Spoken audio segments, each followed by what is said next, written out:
Students, welcome to the second video of historical thinking and analysis. The skill we're going to cover in this class is close reading. After you've done sourcing, after you've decided whether or not you want to read a source, now you can actually get into the text of the author. But sourcing is also going to play a role in close reading, which we'll see later.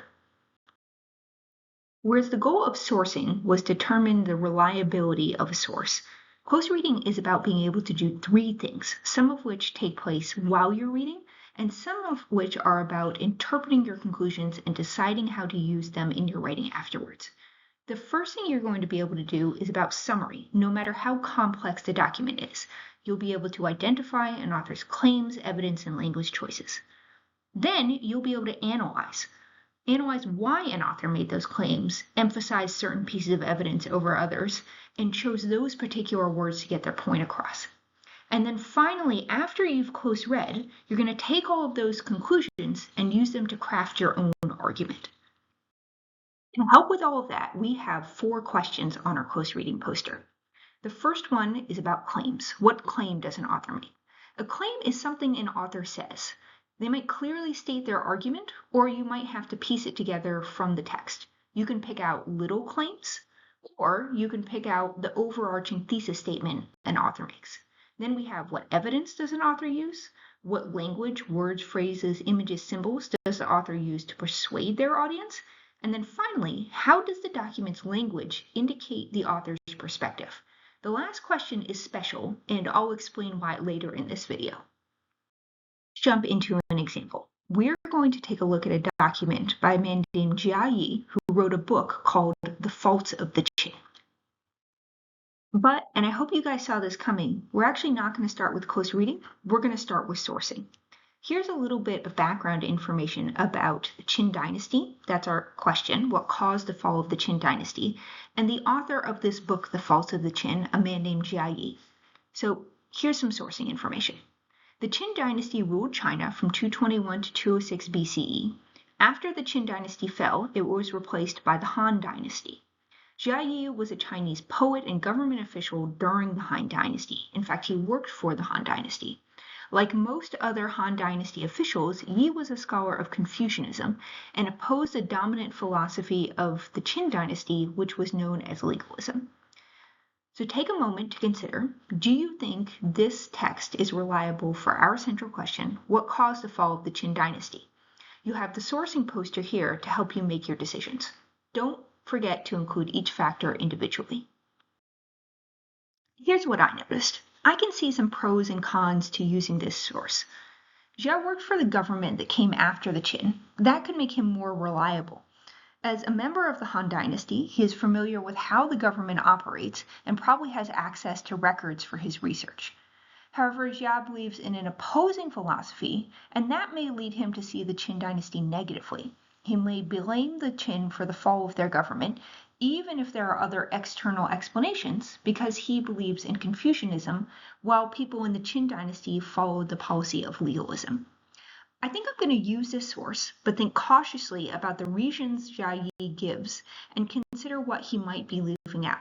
So, now that I've gone through sourcing, I'm ready for close reading. There are 2 steps within close reading: summarizing, understanding what an author is saying, and analyzing, explaining why they said it. Our first 3 close reading questions are geared towards summary. I'm going to walk you through these questions, then read through this excerpt of Jia Yi's work, and then you will have a chance to answer them yourselves. This document is also available in OneNote, so you can read it more easily. First, we've got the one about claims. What claims does an author make? A claim is an argument. You could use this question to pick out little sub-arguments an author makes, or identify their larger thesis. What evidence? What concrete information, if any, does the author use to support their argument? Notice you'll need to answer the first question before you can answer this one. You need to understand what an author is trying to prove before you can evaluate whether or not they have evidence to support it. And then our third question, what language does the author use? Can you describe the tone in a few words? What particular word choices does the author use to convince you? What stands out to you? So now it's your turn to try close reading for summary. Take a few minutes to read through the excerpt from Jia Yi's The Faults of the Qin. Choose two of the first three close reading questions to answer. So here are some of the things I noticed when I was close reading for summary. You might have pulled out some different ideas. Jia Yi has lots of little claims, but his main argument is that the Qin fell because of their own immorality and ineffectiveness. This might have been a little bit tricky to see. He spends the first 2/3 of his writing trashing the Qin army. Then at the very end, he says that the Qin couldn't defend themselves because, quote, their ruler lacked humaneness and rightness, and, quote, preserving power differs fundamentally from seizing power. In other words, Jia Yi says the Qin set their government up but couldn't keep it going. You might have missed this as Qin's main argument because he spends so much time talking about Chen Shi and the military overthrow of the Qin. Jia Yi worked up to his main point and he put it at the end. Jia Yi does provide some evidence to back up this idea. He gives us long descriptions of the small, untrained army that shouldn't have been able to overthrow the Qin army but did. Jia Yi's evidence has a lot of interesting language choices, so I'm actually going to take the second and third close reading questions together. Jia Yi uses a lot of insulting adjectives. He describes Chen Shi, the man who led the army that overthrew the Qin, as mediocre and his army as shuffling and a disorganized crowd. But even though this was a sad, pathetic army, the whole world came to them and joined them, and they overthrew a supposedly powerful empire. Jia Yi is mocking and even a little bit sarcastic. It's not what I would usually associate with the writing tone of a government official. Okay, now I've summarized. I know what Jia Yi is trying to tell me. It's that the Qin was incompetent, and the evidence he uses is that even a silly, sad peasant army was able to overthrow them. They couldn't have been a very good government if they were able to be overthrown by such a sad army. The summarizing shows I can read. Now I need to start thinking like a historian. And so the next step is analysis. Why would Jia Yi have described Chen Shi's army in this way? Are there reasons I should be suspicious that the Qin wasn't actually so incompetent? I think Jia Yi could have gotten his points across without repeating over and over again how pathetic Chen Shi's armies were. To move away from summary to analysis, I'm going to use the final close reading question, and that's why it's special. The last close reading question is, how does the document's language indicate the author's perspective? This is a question that jumps you straight to analysis by using your sourcing information. It asks you to consider, what is the author's perspective?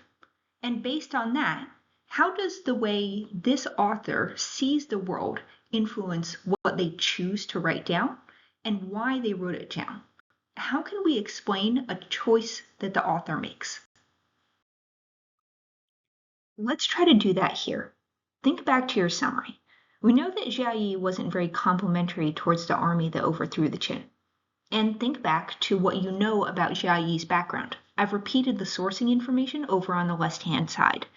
We know that Jia Yi was a member of the Han Dynasty, which didn't believe in the same governing principles as the Qin Dynasty, and that the Han Dynasty is now ruling after the Qin Dynasty. Choose one quote. Try to make a connection between that quote and a piece of sourcing information. What could explain why Jia Yi chose to write one particular thing in his book about the Qin Dynasty? Now that you've tried that on your own, here's my theory. Jia Yi is a government official for the Han Dynasty. They took over after the Qin. He might be trying to make the Qin Dynasty look bad, and by default, the Han Dynasty look better, all without even ever mentioning the Han Dynasty. He wants his reader to think, what good is a government that can be overthrown by such a sad, disorganized army? He wants his reader to make a connection between the bad governing practices of the Qin Dynasty and be glad that the Han Dynasty is in power now. I think this is a pretty fair theory because of all the insulting language that Jia Yi uses against the leader of the Qin Dynasty. He even goes so far as to say that that man lacked humaneness and rightness, possibly because of the governing philosophy that the Qin Dynasty uses, and the one that the Han Dynasty that Jia Yi believes in and is used to govern China when he was writing this book.